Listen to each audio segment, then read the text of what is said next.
Hi everyone, welcome back. Kyle with Andrew Hilton Wine and Spirits here, and we are really quickly back to South Africa, which I was not expecting. But in my defense, A, I'm hopelessly in love with South African wine and I can't be stopped when I start getting on a roll. B, there's a Riesling, so that's just a perfect storm. And honestly, we were really not thinking about South Africa. And then Eberhard Tam of Inotri Wines, who comes down about once a decade or so, came down, visited us himself, wanted to talk some South African wine. And he showed us Lothian. And I'll be very honest with you, Dev and I had spent like the Monday before he came down talking about, we probably have too much South African wine. Maybe we're too excited about it. Maybe nobody else really cares. And then he showed us these wines. Let's get some wine in our glasses and I'll tell you what I mean. We're going to start with the Lothian Vineyards Riesling here. Now, of course, for me, this is a perfect storm. And hilariously, Devin and I actually split on this wine initially. I was kind of betting against myself. It was a dry Riesling, it was South African. I expected just me to love this wine. So when I poured it, I was like, oh yes, that's just beautiful. I kind of like hung back and said, oh, we probably shouldn't bring that in. That's just me being Kyle. This is just my taste in wine. I shouldn't bring this in because it's clearly just basically self-fan service in wine form. But Devin actually turned and said, no, this rules. You should bring this in. It's delicious. And he's right, but it's also completely self-fan service because I love this style of wine. Aaron, is it just about time to jump over to Super Maps? Oh, super craps. Give me a second. Give you a second? All right. Well, I'm going to have a sip of wine then. Thanks. So we're going to talk about South Africa in general before we jump into this Riesling and jump into Lothian wines in particular. Touch that mouse. I'm not touching the mouse. Well, I am touching the mouse, and I'm very slightly moving it entirely to screw with you, but I'm going to pretend I'm not. Yep. Good to go? Yes? Yeah. I'm good to go? Yeah. Okay, so here is our map of South Africa. Now, most of your famous stuff is going to come from down here. This is the south coast.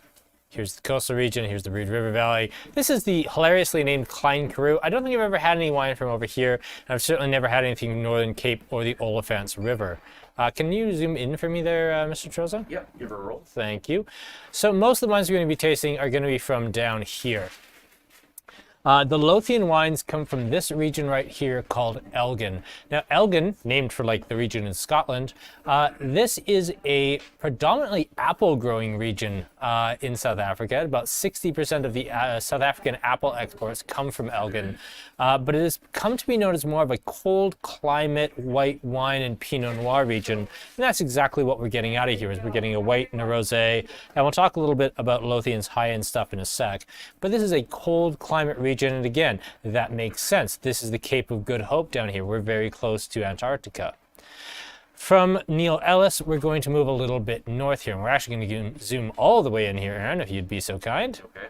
It's going to get pretty chunky. Oh, well, it's going to get chunky, and you're going to have to take my word for it. That word says Groenekloof, which is the region that we're going to be tasting from the sub-region of Darling. So we're quite a ways north of Cape Town. And because we're moving north, we're moving towards the equator here. We're up in the greater Swartland region up here. This is one of those parts of South Africa that's becoming very well known for red wine. If you joined us for our last South African tasting when we had Eric Mercier on, he was talking about Swartland as being like the wild west of South African winemaking in the sense that anything goes. This is where all the interesting stuff is happening. And that's because land up here is very cheap, and it's a good place where if you're going to make a terrible, terrible expensive mistake, it's probably not going to be so financially terrible it's going to shut down your winery. And then finally, when we get to Meerendal, it's a brand new wine of origin region, which is kind of the area right around Cape Town. This was formerly known as things like Durbanville Hills, Philadelphia, no relation to the city, as well as the stuff down on the Cape Town Peninsula that isn't considered technically part of Stellenbosch.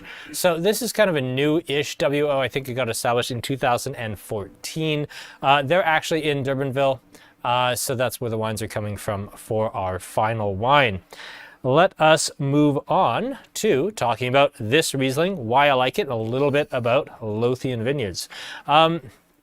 Like I said, Lothian established in the Elgin region. The wines that really sold Dev and I on this are actually their Chardonnay and Pinot Noir. They were selling for right around $40.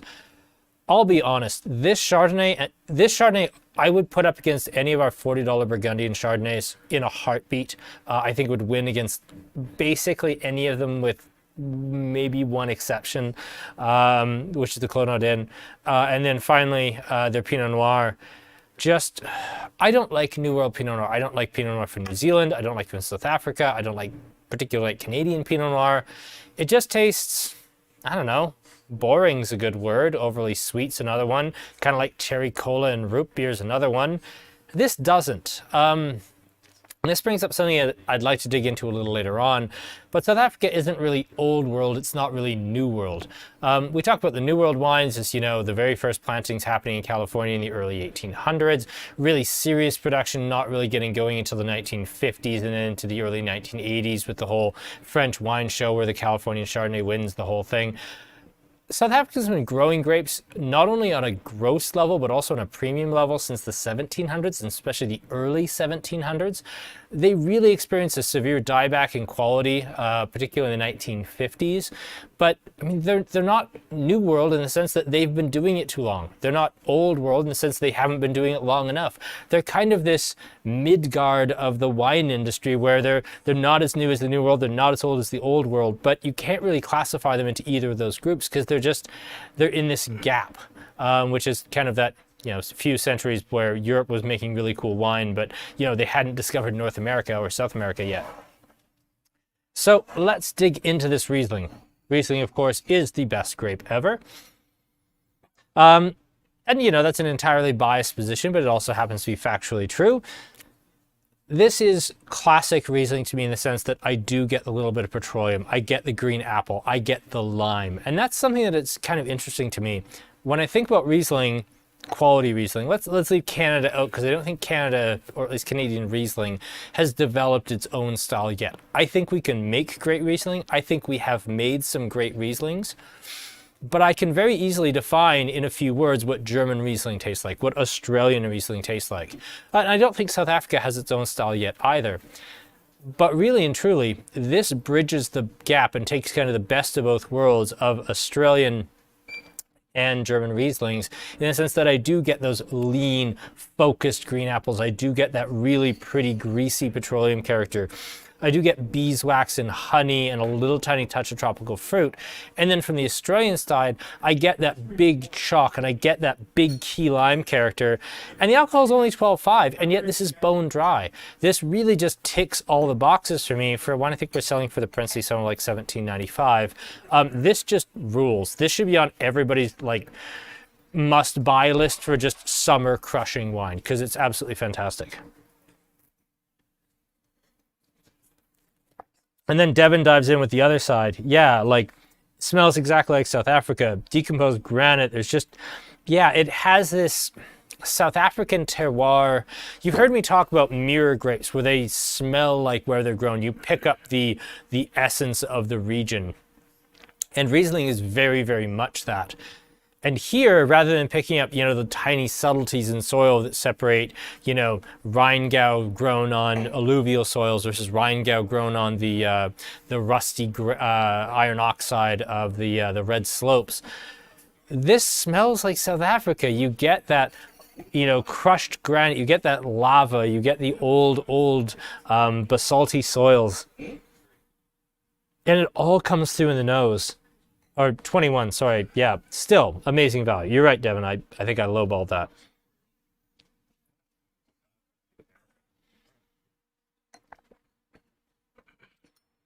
And yeah, I kind of got on a roll and completely mispriced the wine. There you are, Mike. Enjoy your Riesling. You're not going to get one for Donnie too? Already got Donnie one. Okay, well, that's very, very thoughtless of you. Thank you. Aaron, actually, I did. Yeah. And Devin's already on his third bottle of this. Yeah, I mean, why wouldn't you be on your third bottle of this? It's light and it's fresh and it's zesty and it's crisp and it doesn't ask a lot of you. And I will say this, a lot of German Rieslings, they ask a lot of you. And I would say the same is true, especially for things like Gros at Polish Hill from Australia. It's got so much crushing acidity and it's so closed in its youth. it asks you to just forgive it certain things to appreciate what it wants to show you. It doesn't ask you to forgive a damn thing. It's just delicious and right out there. Will it age? Yeah. Will it improve? Definitely not, I wouldn't say. But it's just lovely, fresh summer crushing juice. And to a certain point, that's all it needs to be, because it's light and fresh and earthy and, again, really dialed into what I enjoy. So what do I like? If anyone's looking to get me a gift, this is exactly what I like in a wine.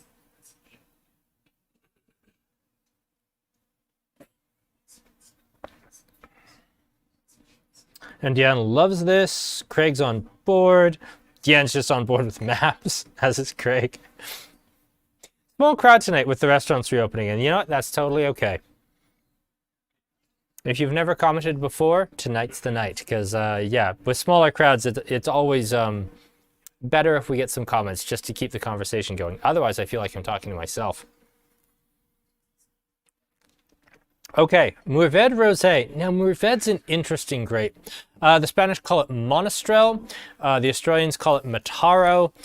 There's very few cases where you have Mourvedre standing on its own.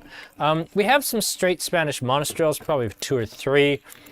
We have definitely had some straight Australian Mourvedres or Mataros through the store in the past, but it's very comfortable as a blending grape. It's the M in GSM. It adds a little bit of like acidity and structure to Côte de Rhône. So if the Syrah is adding, you know, the big tannic backbone and the complexity, and the Grenache is just adding alcohol and fruit, the Mourvedre is adding a little bit of fleshiness, it's adding some acidity, it's adding some character. And the other thing is, South Africa, while they do have some Cabernet Sauvignon planted now, it's not a country where you see a lot of Syrah or Merlot. You tend to see a lot of the other grape varieties because they weren't desperately picky about what they planted, apart from the fact that they planted things that did well in a Mediterranean climate, because especially as you move north in South Africa, it gets very, very hot. So Mourvedre has a very, very long ripening season, but it can be wonderful as a rosé, which we really only see from Spain. I've never had a Mourvedre rosé from anywhere else in the world, except for now, one from South Africa. This was, I think, the wine that Devin and I both were like, yep, we need this, we need lots of this. This is just a home run for us.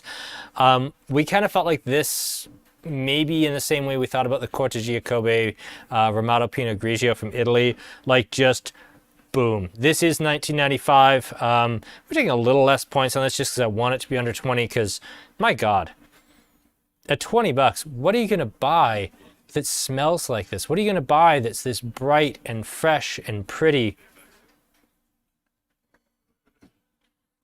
I get cotton candy, and I get roses, and I get violets, and I get lilacs, and then I get bright, fresh berry character. I get sour cream or cream cheese.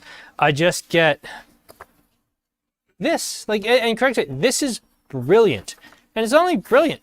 It's 20 bucks. Like, good God, that's good winemaking. I just love this. I do actually have the tech notes on this one because I'm going to dig those out, because there's a couple of interesting points on this one here.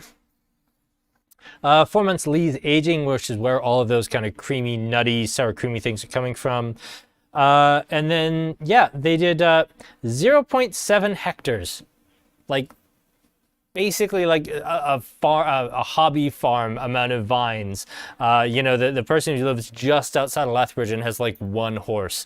That's the amount of land they're working with here. It's a tiny amount of land, and it's absolutely fantastic for making one rosé. They make nothing else with their Mourvedre except this.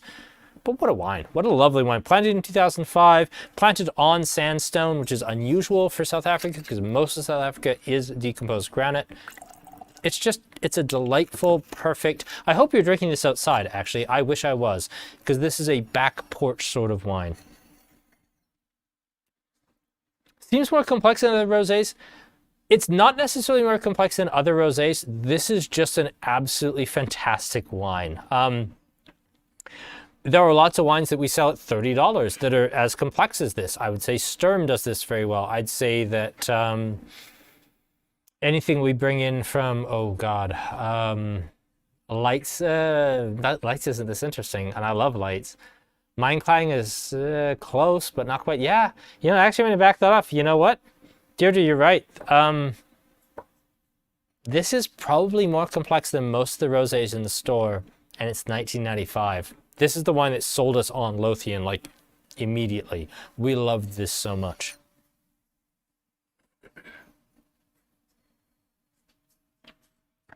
Aaron, you're not drinking rosé. Not yet, nope. Get. I just took my Get. final gulp. I don't know what you think of this, Oh, yeah. because we're all on board. It's pretty. It is really pretty, isn't it? It's got a lovely color. And you do get that kind of nice skin contact tannin thing. There's also something really savory down deep in here. Like, I get blueberries and blackberries way down at the bottom. Recap my initial tastes. Florals, rose, lilac, something like a white flower, not quite honeysuckle, but baby's breath, something in a white floral.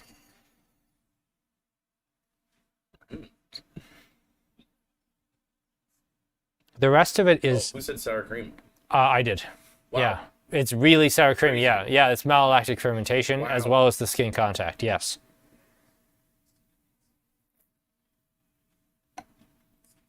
And yeah, I mean, Mourvedre is not the star anywhere. Devin makes an excellent point here.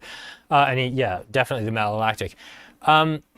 Mourvedre's not the star anywhere. It's kind of like the Pinot Blanc of the red grape world. I mean, as Monastrell, they make some inexpensive consumer wines out of it as reds and occasionally rosés. In the Southern Rhone, it's used to make, some stuff like it's blended into Côte de Rhône, but Grenache and Syrah are certainly the stars. South Africa certainly enjoys Mourvedre, but I mean, there's Carignan and especially Cinsault, which is of course given birth to Pinotage. I guess the biggest place for Mourvedre would be like Bandol in southern France, which is a region that I never think about. I don't even think we carry one. That's perhaps the most famous Mourvedre-focused region in the world. It's just a grape that doesn't get anywhere near enough love. But I will say, the more time passes, the more people are saying, well, Cinsault's cool and Grenache is a grape that exists in the world.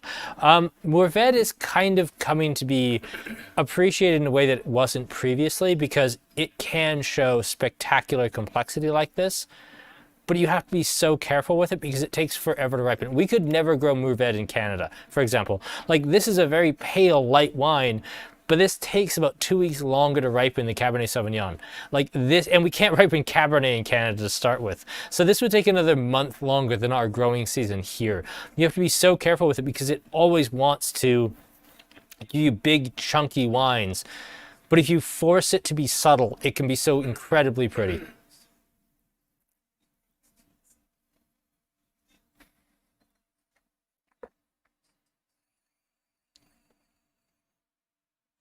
And yeah, I just clicked on your comment, Devin. You're right. Like Provence Rosé is very often way too simple, but Mourvedre is used, unfortunately, not enough in Provence Rosé. There's a lot of Cinsault and a shitload of Grenache in Provence Rosé, but Mourvedre is kind of a better Provence Rosé will always have more Mourvedre than anything else. Is that a painting with too broad a brush? Of course it is. I'm sure there are some absolutely spectacular Provence Rosé makers who's 100% Grenache, but broadly speaking, the more Mourvedre they're using, if they know what they're about. This smells like my ideal Provence Rosé. Like when I think about Provence Rosé, I think the florals and the berries and the cream. And this quality from Provence, especially with how much Provence Rosé prices are rising and how bad even like $22, $23 Provence Rosé has gotten, I want to say this, if this said Provence and not South Africa, I'd think $32, $33 because Provence has gone completely insane. But this rules. I love this.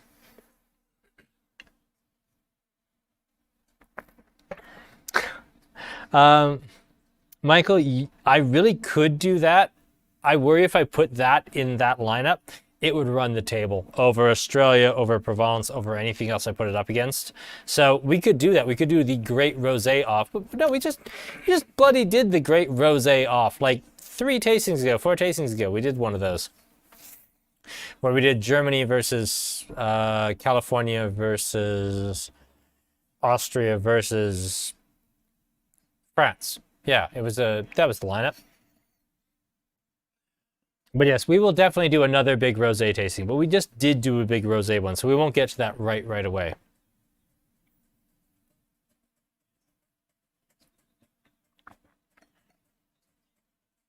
Okay, so let's move on to the Neil Ellis Syrah.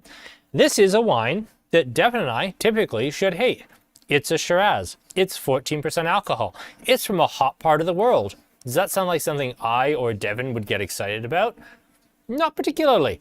And yet when we tasted this and we heard the price, we literally bought Eberhard out of everything he had left. He actually begged us to leave him with 2 cases to support a couple of restaurants he had, but we wanted everything. We're going to have a display of this up at the till probably the next 10 days, 2 weeks, because we absolutely love this. This is the absolutely perfect backyard grilling. We're just doing steak and ribs and screw it.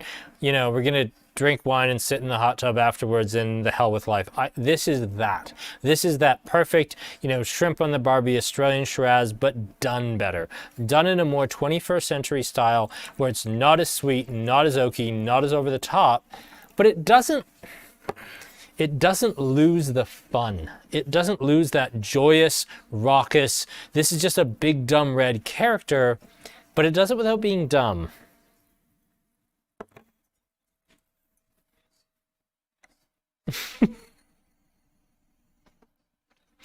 Yeah, but Devin makes a good point that he has a soft spot for Syrah, but not Shiraz. I could see this labeled as a Shiraz, and being how much South Africa really tried when Australia was the king of the world, South Africa they were kind of like the really awkward person at the party who just, you know, puts their arm around you like, hey, I'm with him, you know, we're best friends. That was South Africa with Australia. When Australia was the king of the world, South Africa really tried to be that creepy guy, like with your arm around, hey, I'm your friend.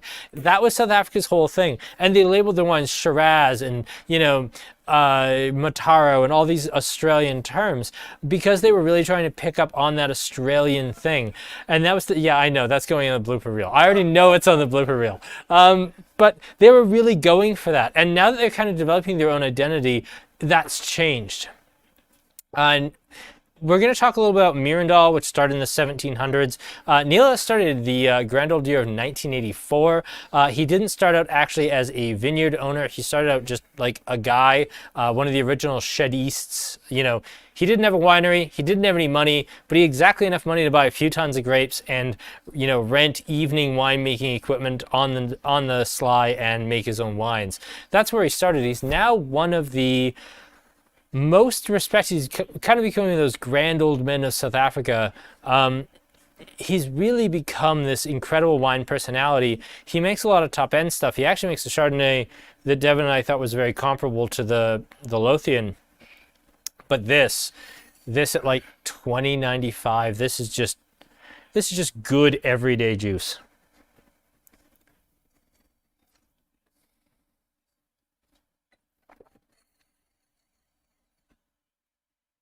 And yeah, it's exactly, you're both, Craig and Deirdre, you're both right. Like, also, thanks for having exactly the same bottom on your image so I can't tell on my phone.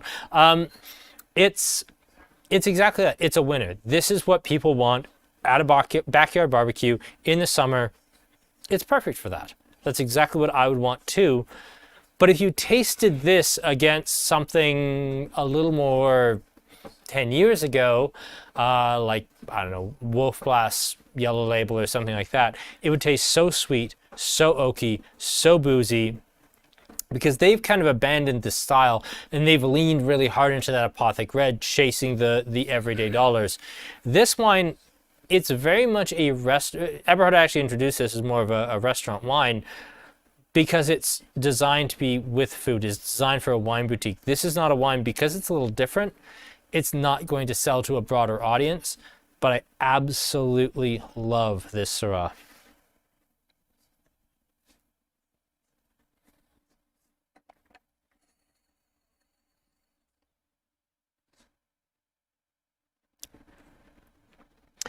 Yeah, Devin dug into that a bit with how they trim the vines. You're not wrong. So let's take this. You could do one of two things. Well, there's many things you could do. Let's really, again, broad strokes this a little bit. You could leave all of the leaf cover on top. You could use the leaf cover to shade the grapes. And that's going to bring down your temperature in the grapes themselves 6 to 10 degrees Celsius. They're going to be cooler. They're not going to develop those spun sugar, cooked fruit sort of characters. The Australians like to call it stewed fruit. It's not going to develop those, which I would say this has. The other side is you can cut off all that green leafy cover and just let the grapes bake in the sun. You're going to get that baked in, like rich caramelized sugar notes. You're going to get that stewed fruit character, preserved fruit character. It's going to have a very different style. Neither is right or wrong, especially if you're in the North Rhone where it's honestly too cold to really grow Syrah. You will be always hacking back that leaf cover just because you really desperately need your Syrah to ripen. If you're trying to grow Syrah in Canada, you couldn't do it with a stitch of leaf cover. You'd have to have everything bare to the sun just because you need every last scrap of heat you can get. But in a hot climate like South Africa, especially northern South Africa, in a hot climate like Australia, you need that protection from the sun. You need that bit of shade. And I think in this case, they do get that. Oh, you're on the Rosé? Yeah, we're slow. You're slow. Probably because we're busy as stink out there. Something like that. Yeah, something like that. Or we're trying to be responsible. That's not the answer, no. No, well, that's actually not the case. We're just responsible. Responsible. That's... Silly. So no, that's this Neil Ellis, and really and truly, like, this is a style of wine that I kind of think is like my dad's style of wine, and it's not what we're selling these days, although it definitely paid all the bills that built this store. But when they do it to this level, when it's this good, I can't argue with it. It's perfect barbecue wine. I just want a big plate of pork ribs and probably some fries and just a bottle or two of this, and just to be sitting out in, like, probably under a tree, somewhere a little bit shady. Just perfect. Just absolutely perfect barbecue wine.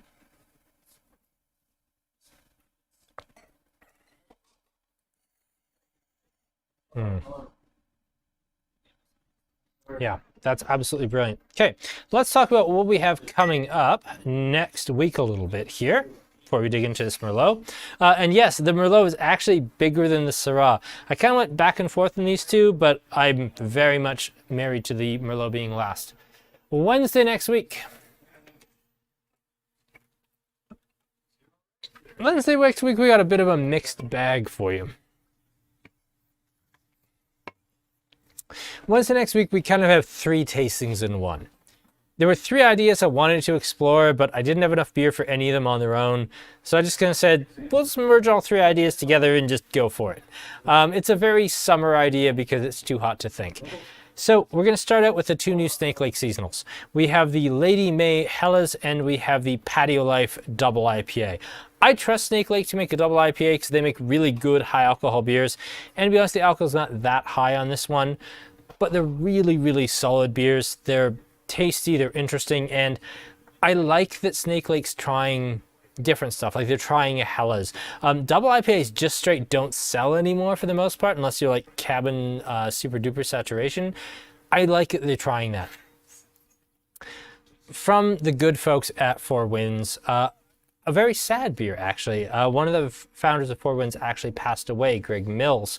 And so they made a new seasonal IPA in loving memory of Greg, and they called it Greg. It's a really classic West Coast IPA in the style that they don't really make anymore, but anytime Four Winds puts out a new IPA, it's news, it's important, you have to taste it. And then finally, Pineapple FOMO by SYC. This is one with a little bit of a story. I love this beer. It's sold very well for us since the first day we started selling it. It's been a huge, colossal hit for us. But lately I've had people coming in saying, FOMO's not the same, I don't like it as much, it's changed. I don't taste it. I don't think it's changed particularly. I still think it's exactly the same. but I want to see what everyone else thinks because I'm just one person, I'm one palate. And maybe I'm wildly wrong. Maybe I'm absolutely correct. It's probably not that one. But I do want to see how everybody else feels about it.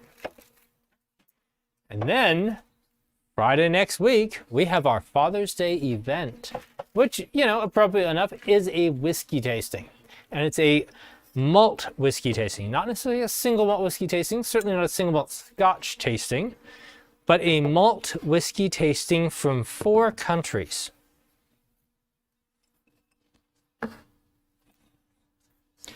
Now, we are going to do 4 malt whiskeys from 4 different countries: Ireland, Scotland, Japan, and Canada. We're going to do 4 very different whiskeys. And let me walk you through what we're going to do. So, from Waterford in Ireland, we've been carrying this brand for about 6-8 months. The whiskeys have been good, but not brilliant, not exceptional.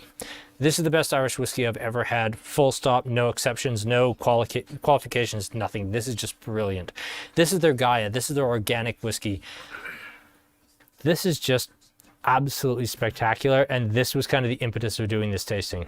Next up from Signatory, the Glen Elgin. This was a whiskey we brought in last fall. We brought in 6 bottles. They sold out in about an hour or 2. We brought in 6 cases. It's mostly gone now, but I do want to talk about it. Just classic, well-made single malt, something I wanted, something I knew well and knew would hold up to whatever else I showed against it. So this does very well. Toguchi, a really interesting Japanese blended whiskey company. They actually age all their whiskeys in like a disused railway tunnel. So this is a 9-year-old Japanese blended whiskey from malt and grain. Absolutely delicious, so don't let the blended throw you. But I wanted to talk about Japanese whiskey, and Japanese whiskey is so hard to get. This was the one I was happiest with and wanted to talk about most. And then finally, the newest of the new. This literally showed up here in the store this morning from Calgary's Burwood Distillery. We have their Scientist single malt. They say distilled 2017, so either a 3 or 4 year, done in like the most pretty spicy tropical fruity way. A lot of baking spices, a lot of ginger, a lot of clove, but just a very pretty interesting Canadian single malt that, after all these, I actually think can kind of run with this crowd. Do I think this can win? Maybe. But I do know it can run with this crowd. And I think that's really incredible for a young single made in Alberta. So that's our tasting coming up. Tickets are $30. Just something a little different, something a little fun. And we've got some real winners in terms of the international whiskeys. Okay, so let's jump on to the Merlot. Just reading through the comments.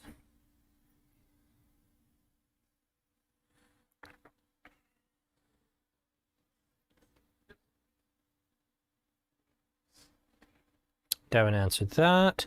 Camping wine. Jeremy Song, this is a beautiful camping wine. This is like exactly what I want to be drinking out of like a tin coffee mug around a campfire. This is perfect.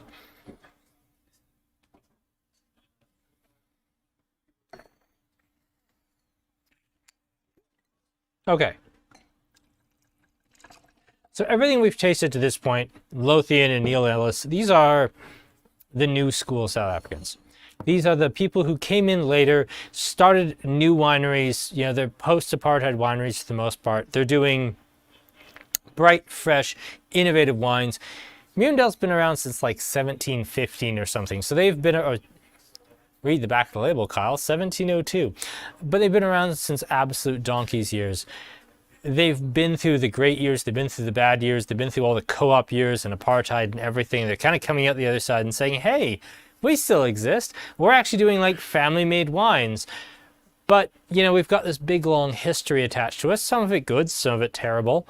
But they're doing this. And the reason that I have this on the table tonight is to talk about my never-ending quest for a Merlot at under $20 that isn't terrible. And this is as close as I've come. You notice that the alcohol in this wine is 14%. It varies depending on exactly where you look. Some of the labels say 14.5, some say 14. It kind of smells a little Bordeaux-y, doesn't it? Like, the alcohol is definitely a little high for Bordeaux, but You get that green pepper, you get that tobacco, you get that kind of spicy, currenty blueberry fruit that you get from good Merlot. This is really great Merlot for 20 bucks. And it's coming from South Africa. Now, if you told me that, you know, when I finally found my ideal Merlot to sell to people, it'd be South African, I wouldn't have believed you, but this is kind of where we are. They also say Springbok Carpaccio is a good pairing. Well, that's a very South African pairing.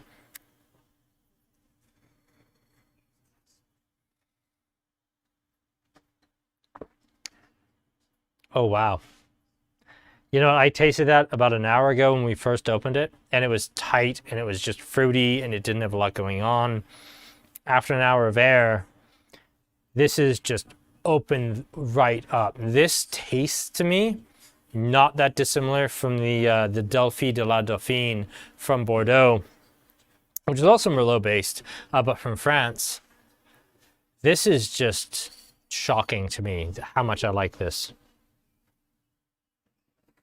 And yeah, I kind of agree, Craig. Like, this was not a desperately expensive tasting. This was not hard to put together. It was kind of put together on a whim because of how much we like these three wines we were shown like last week. But yeah, like, we really nailed 4 wines that aren't that much money, that aren't that crazy expensive, but just are really great for everybody to get into. This is just summer drinking without spending an absolute arm and a leg. I like this a lot. Yeah, like, this is not something that you would pick out on the shelf because the label is boring as anything. Like, it's just, it looks so anonymous, but the wine inside is spectacular. Absolutely spectacular. Love this. Oh wow, how the bloody hell does one rank this? That's got to be 1. It's finishing ahead of the Riesling, and I hate that so much, but my God, that Mourvedre Rosé does everything I want a Rosé to do, and it does it under 20 bucks, and I can't take anything away from that wine. I think the Merlot has to be 2. It's showing everything I want a Merlot to do. I've been looking for this wine for the better part of a decade. That's exactly what I've been looking for 10 years. It's finishing behind the Rosé because the Rosé is perfect. But my God, what a Merlot. I know Devin is cringing at my assessment of this one a little bit because when we had this, when it first showed up, it wasn't this good. But it's changed, Devin. It's changed so much. It's gotten so much better. It's so pretty now. Gonna put the Riesling 3, and that hurts me inside, but it's exactly where it belongs. And the Neil Ellis, which I will absolutely guarantee I will sell more of that than anything else on the table, is gonna come in number 4. And I'm okay with that because that rules, but it's a really strong table. Let's check in with everybody else here. Heather has the Meerendal number 1. I love that. The Meerendal, the Rosé, the Riesling, and the Nilos, we're right on the same page, Heather. Like, we had these two flip-flop, but we're right there. Chad has the Rosé. Oh, literally, Chad and I are exactly the same. Gian says 2 and then 1. Fair enough. Got it. And yeah, the chocolate shows through. Yeah, the chocolate shows through. Devin, you could actually come back tonight if you wanted to, because this is just, maybe it's a perfect bottle. Maybe it's an exceptional bottle of the Meerendal, but it's drinking in a way I would not have expected for this wine. Not at this price.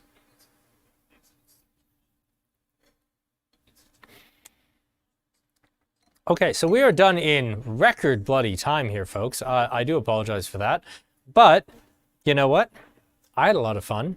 I hope you had a lot of fun. Craig's in with 2, 4, 3, 1. Totally fair. Kevin with 4, 3, 1, 2. I'm not going to argue with anybody's rankings here because it's so... Oh, wow. Actually, Elizabeth has 4, 3, 2, 1. That's fun. Yeah, I'm not going to argue with anybody's rankings here because it's so tight. Like, I could make an argument for any of these wines being number 1. And as a retailer, I'll make an argument for that being number 1 because I know I can sell that. Like, as a pure, like, diehard retail person, that's 1 because it can sell the most to it. That's 2 because it can sell the second most to it. That's 3 because God knows we need good Merlot. And that's 4 because Riesling even still is a hand sell. Yeah, they were really special for not a lot of money, and I love that about these. Yeah. Thank you, Aaron. Thank you, everyone, for joining us. This was a lot of fun. We will see you next week for beers, and we will see you Friday night for Father's Day malt whiskeys. With Andrew Hilton, I'm Kyle, and with Bird Media, that has been Aaron, who has always been with us, and he's just a delight. Thank you all so much for joining us. Enjoy a wonderful summer evening with the rest of your wine. Good night.